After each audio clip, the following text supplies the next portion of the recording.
Now, turns out I found out yesterday that Neil Rogers passed away. Neil Rogers is, in my estimation, one of the true talk radio greats. And let me just say something about that very quickly. The talk radio that I was lucky enough to hear at first is gone. It's dead. It's through. It's finished. I don't know what's going on. I don't know why. But in 1980, I think about 80, 81, I started listening in the Tampa Bay area. I think WPLP was one of the first ones. Now, again, it was at the time in 1980. I was just starting law school. 81.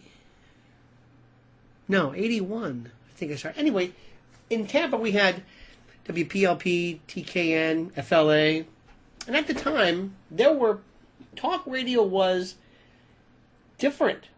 It was pre-Rush. Rush, in many respects, made it and ruined it. There was a time of homegrown, of your local person who knew the local issues and the local things and the local concerns. And again, PLP at the time, which was later, I think, TKN, had some wonderful people. By the way, the first time I ever heard anybody say he was a conservative was this guy, David Gold. This was pre-Rush. I didn't even know what a conservative was. I really didn't. I mean, I knew the term, but I never understood that it was a thematic reference in a type of talk, if you will. And at the time, Neil Rogers was really huge in Miami. Now, I'm Tampa.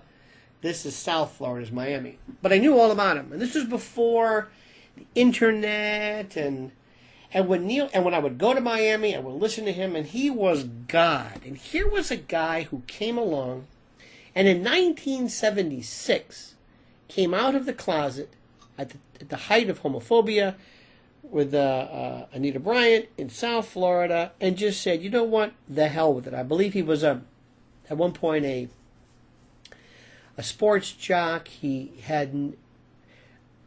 I'm not trying to say this disrespectfully, but he had no gay affectation or anything that people ideally would think would be associated with being gay, as though it has a, and I know it doesn't have a sound, but you know what I'm saying. There are some people there are some people whose being gay doesn't surprise you. He did. He was Jewish and an atheist. And what he did, though, was to say, I'm going to be me. And I'm going to be the best Neil Rogers that only I know how to do.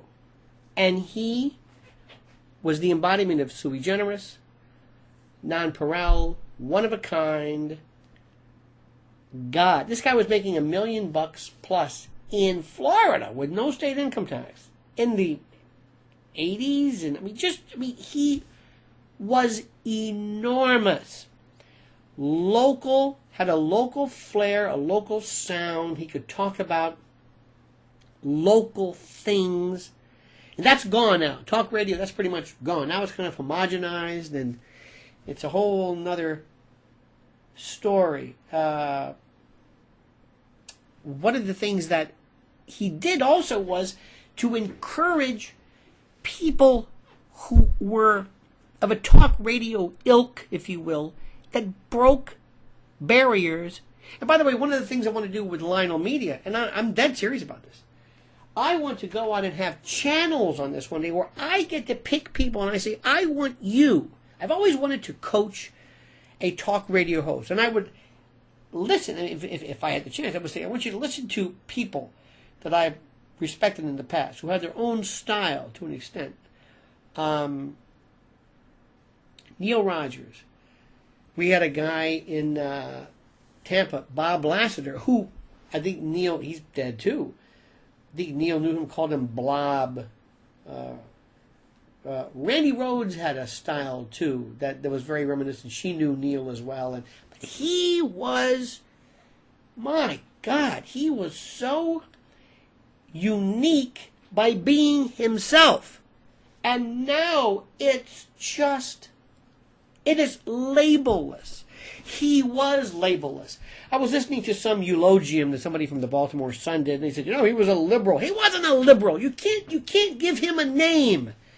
When you give somebody a name, you ruin everything. It's like, oh my God, you've just diluted it. You've just reduced it to the most simple of thoughts. But Neil Rogers said, I'm going to do what I want. He held the microphone in his hand.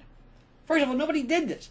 He didn't have a boom. He didn't have that metal extension that holds the microphone. He held it in his hand. He would eat in the air. He would belch. He would curse when nobody else would. He was amazing. And he was who he was. And he didn't care. And he said, I'm going to be me.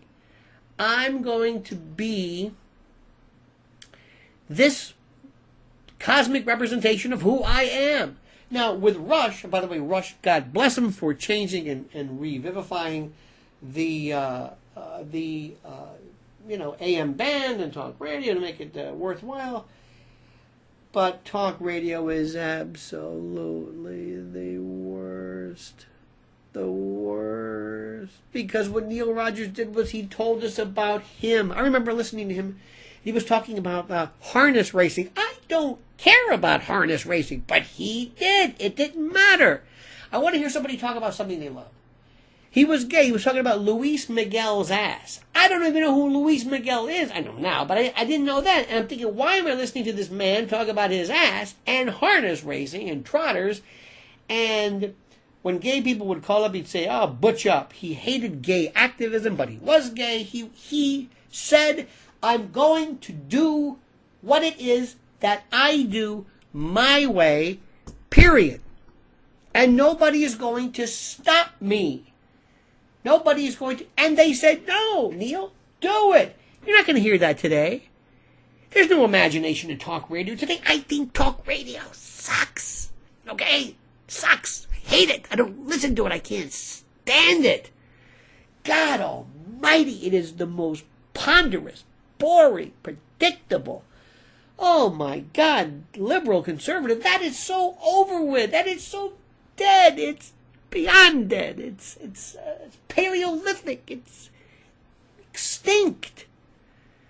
I mean, that Rush, you keep doing what you're doing, but not everybody stop being a Rush wannabe. I just erupted him, sorry. Neil Rogers was just amazing. A friend of mine, an old program director of mine, an industry guy who really knows what he's doing. I'm not sure if he wants me to mention his name, but he sent me something and he said, when Neil died, he said, this is the end of an era. And I said, it's true. And it doesn't have to be. And I don't know where it went, where the whole talk radio thing went. But I'm telling you, when talk radio in the 80s and 90s, that I remember, first of all, it was local. Now, I know that is probably the thing that's going to kill. People don't want to hear this, but because of syndication is, of course, cheaper than having, local. But local was it. Local was it. You wanted to know about that school board. Neil would talk about Hialeah. People made jokes about Florida. I think he called Florida the world's largest outdoor, what is it? Funeral home. He would talk about things that mattered to them. Things that meant something to people in South Florida. That's critical. Sure, there were national events too, but his whole thing was local. So that was one thing there. But also, it was the idea of breaking away. Did I just say breaking away from the prototypical? We had some local programming in those days, in Neil's days here in Tampa, that I just, God, I loved it. And it was not necessarily the best, but it was how do I say this? It was experimental. I got my start and loved calling radio stations and being people, being characters. You couldn't do that today. You just, the whole attitude is different. I used to do a fellow named Ludd. Listen to me, I'm talking about him in the third person, but it was an old man who talked like that, and he always wanted to take people outside and set them on fire. I mean, whatever crime was the crime du jour in the area, Ludd's idea was to take people outside and set them on fire, and I could do that.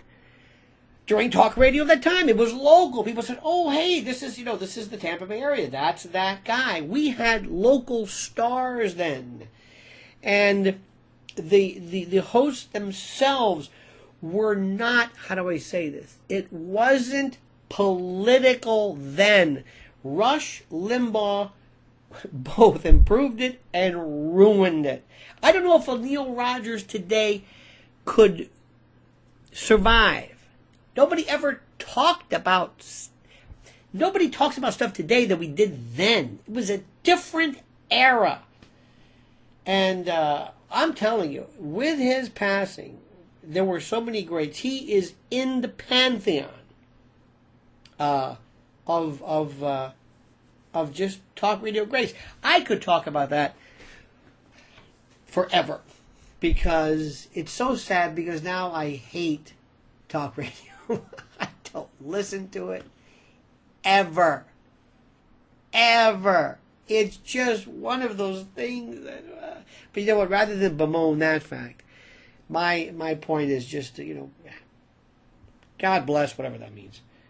Neil Rogers, he was one of a kind.